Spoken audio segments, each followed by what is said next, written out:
एक भक्त ने बताया कि दिसंबर 1968 शाम को 8 बजे, हम तो ठंड से मर गए, हम तो ठंड से मर गए, बार बार यही दोहराते बाबा जी दादा के घर अपने शयन कक्ष में पहुंचे और बिस्तर पर लेट गए। एक रजाई, एक कंबल, फिर दूसरा कंबल, और फिर भी बाबा ने ठंड से मर गए की रट लगा रखी। उस कमरे में एकमात्र खिड़की और फिर दरवाजा बंद करने की आज्ञा हुई।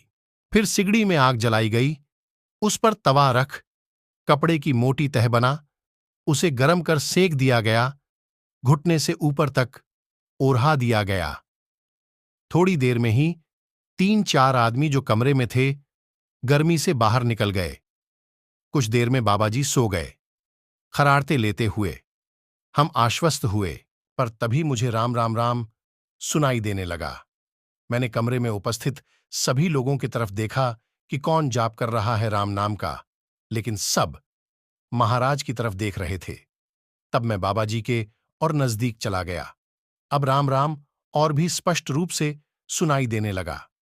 बाबा का चेहरा देखा तो पाया कि होंठ बंद है। तब और करीब चला गया, बिल्कुल मुंह के पास, और पाया कि बाबा के श्वास प्रश्वास के साथ ही राम राम उच्चारित हो रहा था, यानी सांसों से राम नाम के जाप की आवाज आ रही थी। मेरा रोम रोम कंपित हो उठा।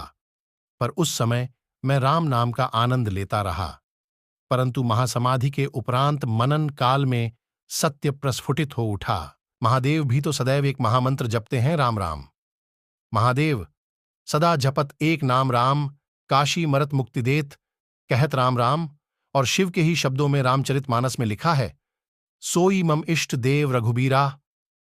तब रुद्रावतार बाबाजी महाराज का श्वास प्रश्वास से भी इसी प्रकार राम राम प्रस्फुटित होना स्वाभाविक था।